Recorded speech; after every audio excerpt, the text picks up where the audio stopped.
সোমবার সকালে কড়া নিরাপত্তায় সিএমএম কোর্টে হাজির করা হয় সালমান এফ রহমান, আনিসুল হক চৌধুরী, আব্দুল্লাহ আল মামুন, কামাল আহমেদ মজুমদার, অ্যাডভোকেট কামরুল ইসলাম ও একেএম শহীদুল হককে।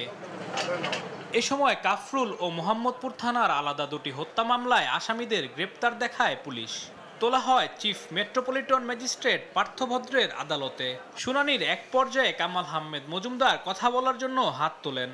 পরে বিচারক তাকে অনুমতি দেন। এ সময় কামাল আহমেদ মজুমদার আদালতকে বলেন, তিনি আর রাজনীতি করবেন না, আওয়ামী লীগের সদস্যপদ থেকেও অব্যাহতি চান। একদম অব্যাহতি রাজনীতি থেকে আপনারা বলছেন না স্যার, এবং আওয়ামী লীগের সাধারণ সদস্য পদ থেকে অব্যাহতি। আমি কোনো দলীয় পদে নাই, কোনো দলীয় পদে নাই, রাজনীতি থেকে চিরতর অব্যাহতি। আর রাজনীতি করবো না,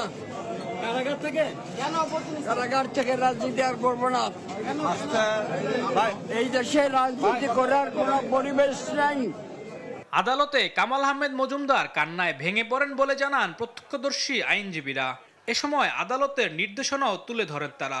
আজকে Chowdhury Abdullah Al Mamun, Kamal Ahmed Majumdar, Salman F Rahman, advocate Kamrul Islam, advocate Anisul হক, একেএম শহীদুল হক, শেখ মোহাম্মদ আলী আড্ডু, এই 7 জনের শুনানি দেখাইছে 302-এর মামলা। তারা যখন রাজপথে থাকে তখন তাদের মনে হয় 16 বছরের টকবাকে যুবক, আবার তাকে যখন এবার এই আদালতে তোলা হয় তখন তার নানাবিধ রোগে তাদের এই আপনার আদালতকে বোঝানো হয়। পরে আদালতের নির্দেশে সব আসামিকে কারাগারে পাঠানো হয়।